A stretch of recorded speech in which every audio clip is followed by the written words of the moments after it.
โอ้คักเนาะอันเสียญาเจ้าเนาะเนี่ยความดุมันแปลนตลอดเลย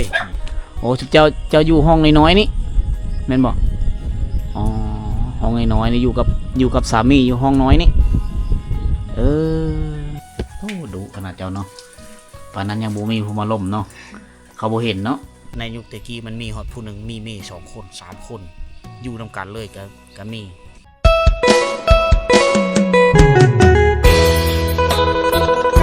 สบายดีพี่น้องสบายดี FC ทุกท่านที่กำลังติดตามนะครับส้มนะก็ยินดีต้อนรับทุกคนเข้าสู่หมู่บ้านละเลาะEP นี้เรายังอยู่ที่บ้านละเลาะคือเก่ากับบรรยากาศตอนสวยๆพี่น้องเลยเวลาตอนนี้ก็7 โมงแล้วนะเฮามาเบิ่งศึกษาเบิ่งหลังคาเฮิรนที่อยู่กันแบบหลายๆคนทุกคนครอบครัวนี้เป็นครอบครัวที่มีประชากรหลายกว่าหมู่ทุกคนของบ้านละเลาะอันนี้คือวัฒนธรรมของชนเผ่าปะโกะนี่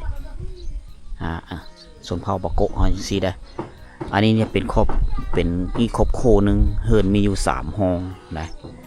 เป็นครอบครัวลูกกับว่าแม่นเฮิรนเขาเจ้าจะเกาะตัวนี้เอามาเพื่อไว้เครื่องไว้ของอันนี้คือไอเดียหรือภูมิปัญญาชาวบ้านไอเดียในการสร้างเฮิรนเลยอันนี้ครอบครัวหนึ่งนะประชากรนี่ก็ประมาณเกือบ10พอได้นี่คนนี่ก็อยู่เทิงเฮิรนหมดละเฮาก็จะถ้าว่าพบผู้ใหญ่เฮาจะไม่ขึ้นไปรีวิวเฮิรนให้เบิ่งก่อนอันนี้ก็เป็นครอบครัวนึงแหละก็ถือว่าครอบครัวใหญ่สมควรนะ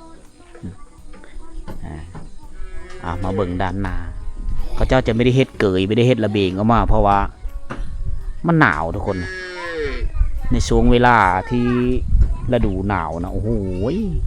หนาวมีเฮาว่าฉะนั้นเขาเจ้าก็อาดปิ้งมาเลยเฮือนอยู่กันอยู่เนอเลย เพราะว่ามันป้องกันอากาศหนาวเด้อันนี้เฮือนใหญ่เฮือนใหญ่นี่มีหัวหน้าใหญ่อยู่นี่ได้จะเป็นพ่อกับแม่เป็นหัวหน้าใหญ่ทุกคนลูกชายแต่ละคนต้องอยู่ในภายใต้การชี้นำพาของพ่อเว้าคือจบเลยนะอันที่2มาก็คือเขาเจ้านี่เอาเมมาเฮิรนและลูกไผ่นี่มาจากหลายบ้านหลายเมืองได้เขาเจ้าจะปรับความสามัคคีนะคือหักแพงกันไม่คือแตกแยกความสามัคคีลูกไผ่ทุกคนลูกชายทุกคนต้องอยู่น้ำกันมีคือพิษเดียวกันนะต้องอยู่น้ำกันแบบสันติอ้ำเอิญบอกโป๊ะนึกมาอ้ำแต่บ่อ้ำพออยู่เฮือนไปแล้วบ่อันโป๊ะพวกนี้ไปลินเลยเนาะ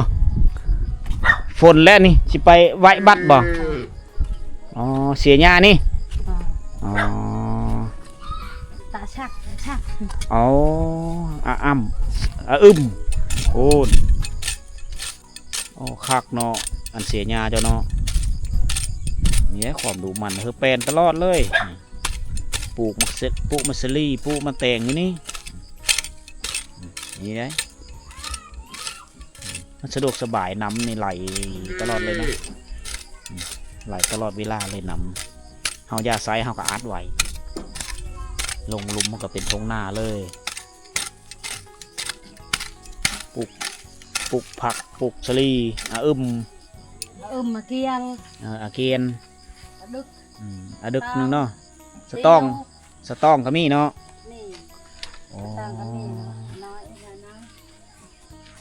มาเบิ่งส่วนของแม่เพิ่นมาแต่งมัสลีครบอันนี้คือความดุมั่นเฮ็ดไปพอได้อยู่เฮ็ดได้ลุโอนอาเจ้าโอนอาก้อนอาไก่อาเจ้าจ้าเนาะปุให้ลูกให้หลานกินแกเจ้าจ้าแกบอกปุก็บ่ได้กินกันจะไปซื้ออยู่ตลาดก็มีเงินแล้วก็มันไก่พร้อมไก่แต่ทางสอหาเครื่องปลาของดงมากินอาหารกระปุกพักกินน้ำครอบครัวที่ใหญ่ก็หมู่ทุกคนส่วนเบิ้งนั้นจะเป็นมุงกระเบิ้งต่อมาเฮิรนใหญ่เฮิรนตัวนี้เป็นเฮิรนตัวใหญ่นี่มันเฮิรนมุงสังกะสีนี่ตัวนี้ยังมุงใบบุญใบหวายอยู่อยู่แต่เลยโทรศัพท์ โอ้เบิ้นสัญญาณเมื่อกี้บ่บืนบืนตะหมอเยื่องบ่ปุกี้ไก่บ่อ๋อเอาเฉพาะโซนเบื้องนี้ก็เป็นอาคารที่ใหญ่แล้วทุกคนใน3 ห้องเลยนั่นเลยในนี้ได้เพิ่นสมก็เอิ้นว่าเผาปะโกะเฮินหลังยาวแท้ได้ครอบครัวอายครอบครัวน้องอยู่นํกันนี่ใหญ่จุดติประมาณ30 เมตรประมาณ30 เมตรทุกคนเลยสำนั้นละ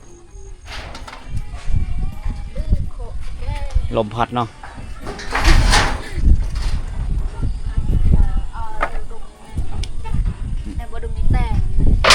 บ่ได้ดังไฟอยู่เทิงเลย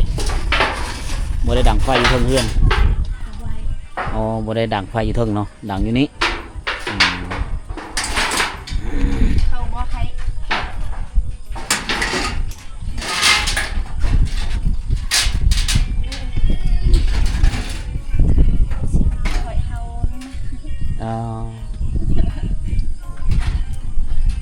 แปลกเลยทุกคนเนี่ยเป็นเลยจังแปลก เพราะว่าน้องผู้นี้มาจากบ้านเนาะที่ว่ามาเอาโผอยู่นี่มาอยู่น้ำโผมาอยู่น้ำสามีนะมาดังไฟอยู่นี่แต่ว่าอยู่เทิงก็มีนะแต่ไฟนะโอ้อยู่เทิงก็มีแต่ไฟน่าจะเป็น2 ครอบครัวประเทศกินเพิ่มมั่นนะได้ยังกินมันผูกเข้าคือเราผูกข้าวเจ้าข้าวเหนียวเอาอยู่ถึงกระดังไฟได้คือกันแบ่งกันบ่แบ่งกันอยู่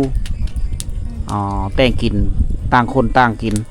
ต่างคนต่างเฮ็ดกินเตาไฟไผมันในนั้นบ่น้องก็ไปหาฟืนด้วยตัวเองแล้วครอบครัวนึงก็หาฟืนเอง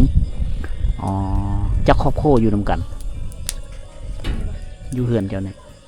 2 ครอบครัวอายกับครอบครัวน้องอันนั้นบ่อันนี้มันพ่อแม่ผัวพ่อแม่ผัวพ่อแม่ผัวก็เราเฮ็ดกินต่างหากโอ้อย่างนั้นเนาะ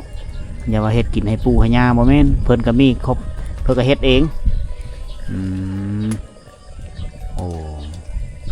อย่างนี้ได้ทุกคนแยกกันแบบนี้เฮ็ดกินไผเฮ็ดกินมันแต่ว่าอยู่เฮือนหลังเดียวกันน้องก็เลยมาดังไฟพี่ไม่ทันเลยมีแต่ฟืนแต่ไฟนะแต่ไฟอยู่เทิงก็มีอยู่แต่ว่าอีกครอบครัวอันนั้นเป็นครอบครัวแต่ไฟของปู่ของย่าเพิ่นน้องสาวเพิ่นก็เลยลงมาเฮ็ดกินอยู่พี่กินกับผัวจ้ะเนาะเฮ็ดกินกับผัวกินกับใครได้ฮะเจ้ากินบ่ได้กินไผกินลูกชายได้กินน้ำพ่อน้ำแม่ได้เจ้าล่ะกินบ่ได้เจ้าล่ะกินกับผัวแปลกอยู่ได้ เป็นเรื่องเราที่แปลกทุกคนเลยเดี๋ยวตาไฟก็มีเชิงนี้นะเขาเจ้าจะดังไฟอยู่ทั้งคืนเพราะว่ายามหน้าหนาวพอได้ฝิ่งน้องสาวเขายังมีความลำบากอยู่เพราะว่ายังมีท่านได้เฮ็ดเฮินเนาะมาแต่ปีปลายเนาะ ปีปลายแล้วบ่สร้างครอบครัวจะมาอยู่นี่ปีปลายแล้วบ่มาอยู่บ่ทันได้เฮ็ดเฮินเนาะบ่ทันได้ก่อออกมาใหม่ก่อเฮ็ดเฮินก็เฮ็ดเฮินโคก็ได้ดังไฟอยู่เทิงแม่นบ่ตอนนี้บ่ทันได้มีความพร้อมก็เลยดังอยู่ตารางเนาะความลำบากก็คือทุกคนเห็นแล้วลมพัดปีกเปิงอดทนดังไป เอาสังกะสีมาคั่งเอาอันนี้คือวิถีชีวิตที่แท้จริงทุกคนนะถามว่าลำบากบอกกะธรรมดาเคยอยู่แล้วเคยดังแบบนี้แล้วแต่ว่ายามหน้าฝนเนี่ยดังอยู่ใช่ฝนตกดังอยู่นี่เลยยามฝนก็ดังอยู่นี่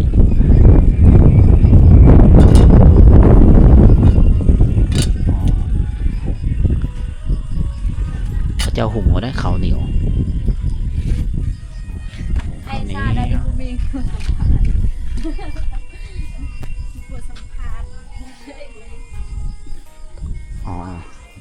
เฉพาะลาวนี่หึ้นทั้งนี้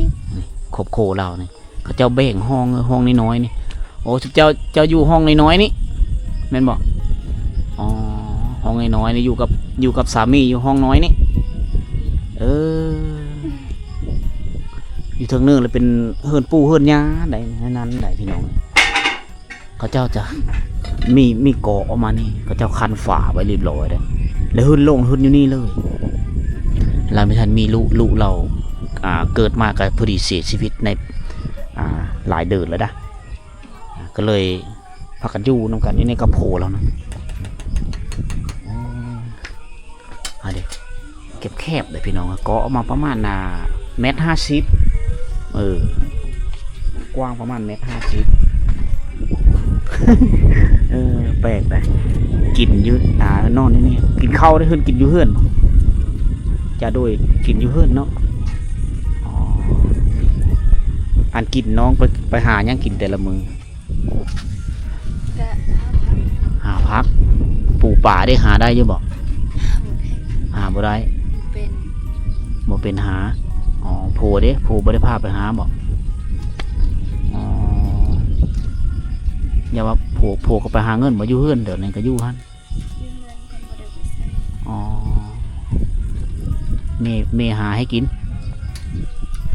เนาะผู้เมียต้องได้ยอมรับได้เนาะมาอยู่น้ำโผล่แล้วต้องได้หาอยู่หากินเลี้ยงเราเลยเนาะโอ้ก็ต้องได้ยอมรับตัวนั้นจึงมาอยู่ร่วมกันได้อันนี้ก็เป็นเรื่องเล่าที่น่าแปลกประหลาดทุกคนนะเพราะว่าเขาเจ้าซื้อถือกันแบบนี้นะก่อนสิไปลมไปหักไปมากไปหักก็ลมกันก่อนตกลงกันก่อนจะเอากันแต่เราต้องยอมรับเงินไขตัวนี้ได้จึงมาอยู่ร่วมกัน เอาจะแตกต่างกับบ้านเฮาทุกคนบ้านเฮาละซอยกันเฮ็ดซอยกันหาเขาเจ้าก็เอ็ดอยู่เอ็ดคือทุกคนในเห็ดนะเฮือนหลังมักใหญ่เป็นเฮือนพ่อเฮือนแม่เฮือนปู่เฮือนย่าว่าจันซะและสองพ่อแม่อยู่ห้องล็อกน้อยๆนี่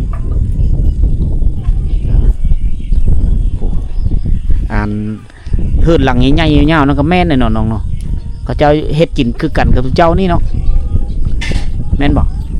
หกขอบโคนี่ก็6 ตะไฟแม่นบอกอ๋อ6 ขอบโคได้เฮือนหลังนั้นพี่น้อง6 ขอบโคกับตะไฟนี่ก็6 เต่าเพราะว่าแต่ละขอบโคเลยเฮ็ดกินไปเฮ็ดกินมันแต่ไปอยู่ในเฮือนหลังเดียวกันอ๋อ แปลกเนาะ กลุ่มไผ่กลุ่มมันของกินเนี่ยแบ่งให้กันกินอยู่บอกบ่ได้แบ่งกินไผ่กินมันเลยอ๋อแค่เพิ่นแบ่งให้เจ้าก็แบ่งให้เพิ่นแลกกันเนาะ เอาปลาละปัดเฮือนนะขึ้นเฮือนแล้ว การแต่งกายแบบสาวสนเผาเบิ่งก่อนลูกสาวลาได้ปาดอนามัยไปเบิดนึงมึงเด้อ6 ขอบโคเขามีฮู้ว่าเขาอยู่กันนั่นเลยหลังนี้น่าจะเป็น2 ขอบโคละตามคอยสังเกตจะมี2 ตัวไฟละคันห้องนี่คันห้องประตูนี้ประตูที่เฮ็ดโดยสังกะสีนี่เป็นนั่นขอบโคนึงแล้วก็ดังไฟอยู่หั่นเลยแล้วก็อยู่หั่นนี้เป็นขอบโคนึงก็ดังไฟอยู่หั่นเลยห้องต่อไปนะเบื้องนั้นคือกันเด้เบื้องนั้นคือกันน่าจะมี2 ขอบโคกับ4แล้วเฮือนใหญ่เนี่ยน่าจะมีอีก2 ขอบโคอยู่นี่ฮะ แต่ละขอบโคนี่ต้องได้มีต่อไฟแล้วก็แบ่งห้องกันนอนเลยเฮ็ดกินเลยอยู่หั่นเลยนะปลาบอกปลาแห้งโอ้ที่เจ้า2 ไอ้น้องบอกแม่นบอกผู้เอ้ยไปแล้วอยู่เฮือนคือกันเราไปแล้วไปสวนโอ้อันนี้คือน้องสาวมาซื้อนั่นเลยว่าเจ้านะซื้อนั่นไหนก็เจ้าดุมเราดุมน้องดุมโอ้ปกติแหละบางเธอก็เข้าไปอยู่ในเมืองอยู่น้ำอ้ายในเมืองบอกอ๋อมือใดที่กลับเข้าไปอยู่บ้านนี้อ๋อโดดๆมาแล้วจะไปเนาะไปลิ้นนี่ซื่อบอกน้องดุมจะปีแล้วน้อง20 ปีแล้วผู้เอ้ยได้จะปี23 ปี โอ้นานแต่งงานเนาะ20 ปีปกติตามสุมเฮาไปบ้านชนเผ่า45แต่งงานแล้วแต่น้องสาวสองไอ้น้องคนยังทันแต่งงานมันยังโสดเนี่ยชื่ออะไรเอ่ย ดัว ดวง ดัว ดัวดัวดุมอ๋อน้องดัวน้องดุมเอาผู้เอ้ยเข้าไปแล้วพี่น้องยังเป็นน้องดุมเป็นลูกสาวของทานเลขาเพิ่นบอนเฮานอนนี่แหละพี่น้องเลยเฮ็ดอยู่เฮ็ดกินนะเราก็ได้เละเหินการสานแล้วเบิดน้ำน้องเพิ่นนี่แหละซอยแม่ซอยยาหยาไปแล้วบ่ไปแล้วเราเนาะอยู่บ่ได้ดอกเนาะคนเฒ่าเนาะ คนเฒ่านี่อยู่เหินบ่ได้นะคนเฒ่าเสียหยาไปให้ไปโซนนี่เดี๋ยวผู้มาจีบมีผู้มาล้มแล้วบอกบ่มีเลยโอ้ย แมนบ่ น้องดมพี่น้องลูกสาวทานเลขาเพิ่นได้นี่จังซี่ได้เขาเจ้าเฮ็ดเฮือนอายใหญ่เฮานี่อันนี้คือเสาเฮือนที่เสาเฮือนเก่าเฮือนโบราณถ้าพอมันซื้อมาเอาไว้เฮ็ดเฮือนใหม่มาปลูกแปลงเฮือนก็ขางเบิ่งก็ขางเฮือนแล้วนะความหนานี่ที่สุดเลย6 เซนยาวของใหญ่นี่ก็20 เซนนะอันนี้เฮ็ดห้องรับลมเกาะออกมานี่แล้วก็แอมขึ้นเทิงครับแล้วเขาเจ้าไม่ได้แอมจำพี่ได้เพราะว่าเอาไว้ เอาเครื่องไว้อยู่นี่อันนี้คือไอเดียในการเฮ็ดเฮือนนะเสานี้มีแต่เสากลมเสาใหญ่ๆเลยแน่นหนาทาวรห้องรับลมเลยดีเสาเฮือนเรานี่มองกว่าเครื่องเฮือนเรานี่อันนี้คือขันไดเฮือนขันไดเฮือนไม้เป็นลำมาผ้าเคิงเลย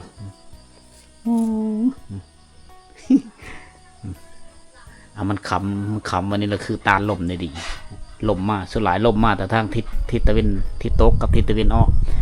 เราก็เฮ็ดขันไดเฮือนนี่ขึ้นไปทางนี้เฮือมันหับกันกับลมนี่อันนี้ก็เฮือนอันนี้ก็คนนึงอีกอันนี้เฮ็ดกินเรียบร้อยไม่ยังนี่หุงข้าวบ่นี่ละอ๋อหุงข้าว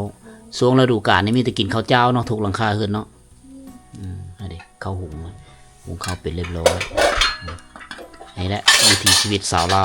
แต่งอยู่โคกินให้พ่อให้แม่เรียบร้อยอันนี้โคกเพิ่นโคกต่ำแจวสำเร็จรูปแล้วมือเฮือนโผนี่ก็เฮ็ดกินเรียบร้อยเลย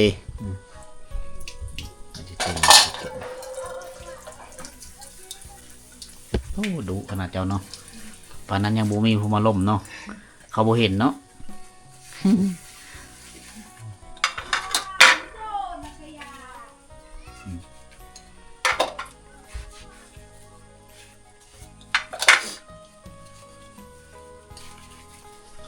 สะดัวไปแล้วสะดุมมาไปสวนน้ำแม่ยามนี่แหละเฮือนเขาเจ้านะคักแต่เขาเจ้าไอเดียเขาเจ้าเฮ็ดเฮือนนี่เทิงในบ้านเขาเอิ้นข่าไว้เขิงเต็มอยู่ตะเทิงหมดละอยู่หลุมในมันแปดนะอยู่หลุมนะ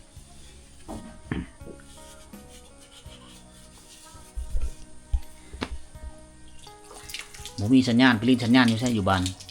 อยู่หน้ามีเนาะอยู่หน้ามีสัญญาณโทรศัพท์สัญญาณอินเทอร์เน็ตนะจากลิ้นแล้วลงไป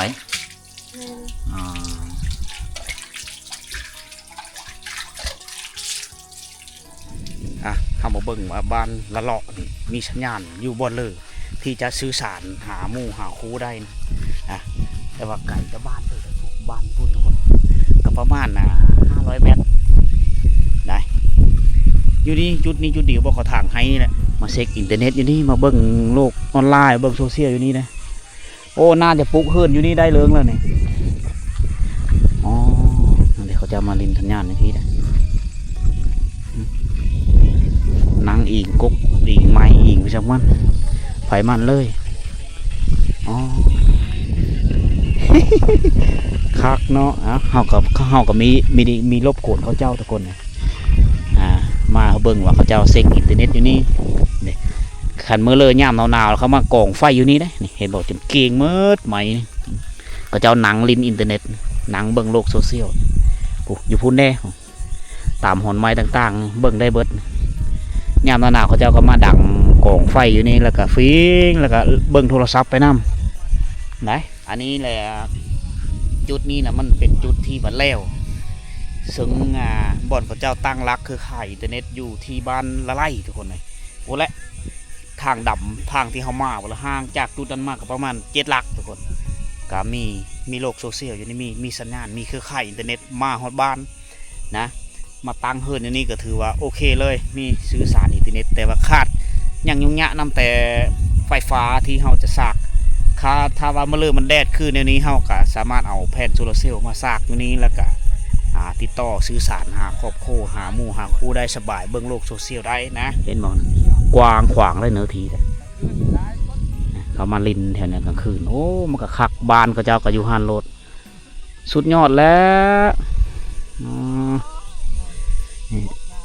เฮดโฮมสเตย์นี่สุดยอดเลยมาแดดฮอนเขาเจ้าก็เอาเสื้อโป๊กโหไว้มันแดดเด้ อันนี้คือการมาเบิ่งโทรศัพท์ฮะ ไปหาหน่อไม้ มาหาหน่อไม้มาหากินต่ออีเนาะอ๋อกินแล้วเขา กินแล้ว จ่าแล้วเนาะอ๋อได้เลิกว่าซื้อน้องได้เลิกว่าลืมเลย ซุก น้องซุกอ๋อ เอาน้องซุกเพิ่นกำลังสิไปโอ้หมอดฟืนหมอดไฟเรียบร้อยได้เฮ็ดกินแล้วบัดสิแต่งกินตัวแรกนี่อย่างดังเนาะโอเคทุกคนเลยอันนี้คือสีสันหรือว่าบรรยากาศของหมู่บ้านละเลาะเมืองสมุยแขวงสารวันทุกคนก็เป็น EP หลายๆ EP แล้วคอยกามานอนอยู่นี่กับเบากีโตย FM วิธีแท้บ้านครบมกครบเจอทีมงานคอยแล้วก็ครบมกครบเจอทุกคนที่ได้เป็นกำลังเจอแล้วก็ครบเจอเบิดทุกคนที่ติดตามนะครับชมนะ มื้อนี้นี่ค่อยเอาสารคดีมาฝากก็เป็นฮิตของประเพณีเป็นวัฒนธรรมโดยเฉพาะคือเอกลักษณ์เป็นเฮิร์นบูฮานดั้งเดิมหลายๆหลังละมื้อนี้สำหรับคลิปนี้ค่อยมาศึกษาเห็นหูเกี่ยวกับขบโคเผาปะโกะนะค่อยมาเมืองสมุยนี่ก็ยืดเป็นเวลาอยู่เที่ยวไปเที่ยวมากก็ปีป่ายเลยเกือบ2 ปีแล้วนะค่อยมาปีก่อนๆก็ได้ไปพูดละเขต3กลุ่ม3เกินว่าอยู่เมืองสมุยมันจะมีกลุ่ม1กลุ่ม2กลุ่ม3แล้วก็กลุ่ม4ได้เรียกว่าเขาก็มีจื่อไปเลยไปกลุ่ม3ในเขตบ้านนางเทินบ้านเท้าอาเติมไปเขตพูดละออกไปชายแดนเวียดนามคือกันเมืองสมุยนี่มีเส้นทางออกไปสู่เวียดนามหลายเส้นทางเลยเส้นทางไปแดนละไล่ก็เป็นเส้นทางดำตัวนั้นเป็นด้านสากลนะมีรถขนส่งออกไปหลายนะเส้นทางที่1เส้นทางที่2ก็คือเส้นทางไปกลุ่ม3ไปบ้านน้องเทินนะไปพูดออเวียดนามเหมือนกันแล้วก็เส้นทางที่3ก็คือเส้นทางตัวนี้ออกมาเป็นเส้นทางดินแดงเส้นทางชนบทเส้นทางที่ว่าโหดไปได้แต่รถจักรกับเป็นเส้นทางประเพณีระหว่างบ้านกับบ้านผีเมืองน้องก็ออกไปสู่เวียดนามเพื่อกันทุกคนนะการค้าการขายซื้อเครื่องซื้อของอยู่นี่ล้วนแล้วแต่พ่อค้าเวียดนามเลยเป็นเบเป็นขนมเป็นมีไว้กับแกซื้อรถจักรมาส่งเธอบรรดาผู้เลือครับขายเครื่องกับแมนส่งเธอคือเฮือนยาอายเพิ่นผู้เป็นตะเลขาตะแสงนี่เราก็ขายเครื่องคือกันพอได้แก้ขายพอได้เก็บเงินเก็บ5กับ10แล้วมีน้องสาวอยู่2 คนแล้วก็เฮ็ดเวะอยู่ในเฮิร์นนี่แหละก็ไปเสียยาไห้ผู้เลืออยู่เฮิร์นก็ขายเครื่องไปนำนะอันนี้คือการเอาชีวิตรอดการหาเงินหาค่ำอยู่ในเขตชนบทเขตบ้านห่างไกลโซลิมีสัญญาณโทรศัพท์มีไฟฟ้าทุกคนไฟฟ้าอยู่นี่เขาเจ้าใช้พลังงานแสงตะเวนเขาเอิ้นว่าแผ่นโซลาร์เซลล์แหละทุกๆครอบครัวเฮิร์นมีเบิดได้โดยพี่น้องมาแต่เวียดนามเพราะแหละมันมีเขาเจ้าเอามามอบเพื่อซอยเหลือแต่ละครอบครัวเขาเจ้าก็มีแสงสว่างในเมื่อก่อนรีรอตามเขาเจ้าบอกเราเหตุการณ์ให้ค่อยฟังกลางคืนเขาก็ไม่ได้ถ่ายคลิปมาฟังเพราะว่ามีการกินดื่มตามประเพณีแค่คนมาทุกคนเป็นแค่ทุกคนกันเนาะต้องได้ฟังการละเลิงนะก็เลยไม่ได้ถ่ายทำมาครับพ่อแม่พี่น้องเฮาได้ฟังนำอันนี้ก็เลยเล่าต่อสู่กันฟัง ความเป็นมาของเผ่าปะโกะในตะกี้หื่นนี่ประมาณ30 คนก็มีเมิดวงตระกูลหนึ่งเขาเจ้าว่าตระกูลหนึ่งมันมีหลายคนมีหลายครอบครัวอ้ายครอบครัวน้องเสื้อสายไล่ล้อมวงตระกูลแล้วแม่นอยู่ในเฮือนหลังเดียวกันเลยยาวเลยกว่าหงเฮ็ดนี่ได้ระดับหงเฮ็ดมัธยมต้นโลได้ก็แม่นเทพเสือหงเฮ็ดและคำว่าห้องการก็เป็นห้องการหนึ่งเลยนะห้องการปกครองก็มีหลายหน่วยงานโฮมห้องนำกันประมาณนั้นทุกคนคำว่าเทียบชื่อทหารแล้วก็เป็นกองพันหนึ่งหรือกองห้อยหนึ่งได้โคตรนี้หลายแต่กี้ยาวเลยแต่ละครอบครัวแต่ละพูดเขาเจ้าก็เฮ็ดเป็นห้องเป็นล็อกนี่ในเฮือนเขาเจ้าฮะและเฮือนห้องหนึ่งแหละเป็นครอบครัวหนึ่งแล้วก็แต่งอยู่โคกินแล้วก็มีต่อไฟอยู่หันเลยนะโดยมีผู้ปิดโผนี่ต้องเป็นหัวหน้าครอบครัวเฉพาะครอบครัวนั้นนะแล้วก็ลูกเมย์เนี่ยครับเป็นสมาชิกนั้นแล้วก็มีสมุดเจอเฮิร์นที่ค่อยไปมี6ครอบครัวนะค่อยไปรีวิวแต่พอใหญ่เพิ่นมีอยู่มี6ครอบครัวนี่ก็6ต่อไฟนะอยู่ในเฮิร์นเนี่ยต้องมีต่อไฟแต่ค่อยมีได้ขึ้นไปเพราะว่าพอใหญ่เพิ่นมีอยู่มีขึ้นไปเฮิร์นทุกคนในเบิ่งนะ6ครอบครัวกับ6ต่อไฟต่อไฟนั่นก็แต่งอยู่โคกินนะแต่ละคนเนี่ยก็ต้องได้เฮ็ดอยู่เฮ็ดกินแต่งอยู่โคกินเพิ่มมันเลยหาอยู่หากินเองแต่ว่าต่างแต่ว่าอยู่ในเฮือนหลังเดียวกันนะมี6ครอบครัวแล้วฉะนั้นมันจะเป็นยาวไปเลยและตามการเล่าเรื่องในตะกี้แหละมีหัวหน้าเผ่านะมีหัวหน้าครอบครัวอยู่นะฮะเป็นผู้ใหญ่สุดและผู้นั้นตัดสินและแม่นจบเลยปัญหาทุกสิ่งทุกอย่างผู้นั้นเว้าเวลาแขกคนมานี่เขากะเราก็สิไปเบาะลูกไผ่เราแต่ละคนเอาเจ้าหารอยู่อันกินเด้อเอาฟืนเอาเปลือกมาเด้อบริหารเลยก็เอิญมาแนะนำเวกันได้เวลาแขกคนมาก็จะก็ย่ออาหารการกินมาเพื่อแขกกินนะมูลซืนกันเบิดคืนสอดแจงถ้าว่ามีเรามียากินอันนี้คือประเพณีของเขานะผู้บางคนก็ถ้าว่าในยุคตะกี้มันมีฮอดผู้หนึ่งมีเมย์2 คน3 คนอยู่นำกันเลยก็มีนะโดยฟังความผูเป็นใหญ่แหละผู้ผูนี่เป็นใหญ่เป็นซ้ำเจ้าชีวิตทุกคนนะอันนี้ก็ค่อยก็ได้มาเห็นกับเป็นแปลกแต่ว่าตกมาฮอดปัจจุบันนี่ก็ลือก็มีหลายที่มีผู้หนึ่งโคบ2 ตำแหน่งนะก็ยังมีหลายแหละเขาเจ้าทึกตอกปองดองกันได้เขาเจ้ามีพิษกันเหตุผลที่เขาเจ้าเยอะอยู่เป็นเลื่อนๆมันจะมีแยกออกไปอยู่เฮือนเพื่อเฮือนมันเขาเอามีเหตุผลในนี้เยอะเฮคนนี่มีความสามัคคีกันภายในครอบครัวเขาเอิ้นว่าความสามัคคีภายในมีเฮมันมีความแตกแยกคือลูกพอเฮามีลูกผู้ชายเบิดนี่ก็ต้องแต่งกับลูกไผ่มาแล้วลูกไผ่นี่เป็นคนต่างบ้านต่างแดนต่างเมืองต่างแขวงก็มีแล้วมาอยู่นำกันแน่นอนแหละผู้หญิงล่ะเขาเจ้าจะเพื่อสิปรับความเข้าใจกันยากทุกคนถ้าว่าแย่งเฮือนเพื่อเฮือนมันแห่งเต็กยากทุกคนฉะนั้นเขาเจ้าต้